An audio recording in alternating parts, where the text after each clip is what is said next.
Thank you, Susie. We're joined this morning, Deputy Sheriff Luke McElish. Good morning. Good morning. Here for the Sheriff's Toy Drive? Yes. Okay, this is an annual event with the Sheriff's Department. Yes, that's right. Okay, and is there a lot of kids in this community that are in need of a toy at Christmas?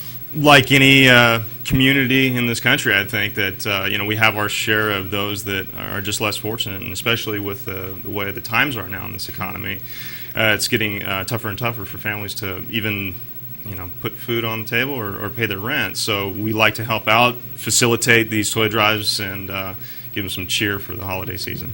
It's kind of amazing how the community comes together, because the toys that are actually donated, I've seen some of these. I've seen bikes for Yes. kids come in. I've seen toys that not just the little couple of dollar little toy necessarily. Right. People go all out, and it really would not happen without the generosity of the people in this community helping out their fellow citizen. So. And as for the Sheriff's Department putting this on, this gives an opportunity for the community to meet the deputies, other than the speeding ticket, if you will. Yeah, absolutely. We like to people to see the smiles on our faces, and as opposed to some of the grim things that we have to deal with on a day-to-day basis. Right. Yeah. So you're going to set up drop-off locations throughout the county. That's right. Okay. And what's amazing to see, again, is that whole generosity theme going on, is that we see businesses that wanting to get in on this, and community members wanting to get in on this and contribute as well. We have Walgreens that joined us this year. We've had Sierra Hearth and Home that joined us this year. We have other people throughout the community putting on their own toy drive events to benefit our cause. So it's great to see. So the next question I want to ask pertains to the actual giving of the gifts. How does that work? Well, that's our primary part in this, is the collection and distribution of those toys. We rely, again, on the citizens to contribute, to donate. Our primary role is to help facilitate the distribution of that, the collection of the toys and distribution. Once again, this year is going to be at St. Saba Mission in Jackson. They've been helping us out for well over 10 years, long before I even started helping out with this project. That'll happen December 22nd. It'll start at 9 a.m. That's a Saturday. And what we do is we allow people to line up, and they come through, gather what they feel would suit their families best, and then they can wrap them themselves and have a surprise for their children.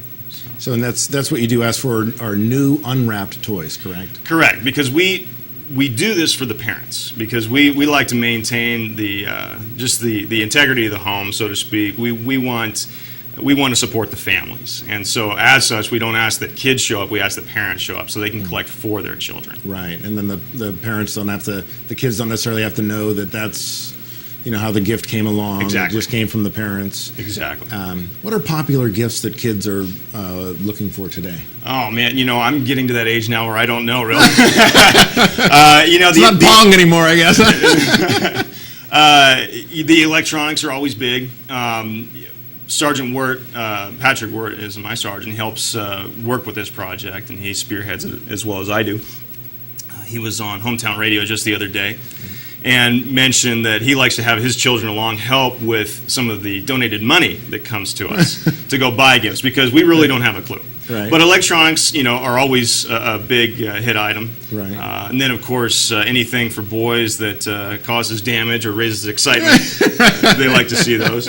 But we do, you mentioned the bicycles. We have a number of people that will participate in receiving raffle tickets to possibly win a chance at getting a bike at the end of the distribution at the end of the day. Those are big ticket items, and people look forward to that. Right, and I think a bike is really important for a child growing up. It's their first means of feeling free and doing something on their own. Absolutely. And their own method of transportation, and it was for me as a kid. Absolutely. Venture out from home. The bicycle was it. That's it. Yeah. So great. We're speaking with Luke McElish here on TSPN, and it's the Sheriff's Toy Drive coming up. You've got drop-off locations throughout the county. Yes. And on the 22nd. On the 22nd. Okay. How much area do you have to set aside for all of these toys that you collect? We take up the whole banquet hall in St. Saba. We have tables stretched across the whole way. We organize it in such a way that it's kind of like your buffet line. They go to a designated section based on age, gender of their children, and we have numerous volunteers helping us out on the day of the distribution that restock the tables, and they just move right along. So it works nice. But we take up every square inch. I bet. Yeah. Great. Okay, well, we're going to be speaking with you later on in the show. We're going to bring on some of the toys that have been donated, and we're going to get those drop-off locations out to the viewers. And thanks for coming Great. in. Thank you, Cam. We're going to run to an ad break. We'll be back. Stay tuned.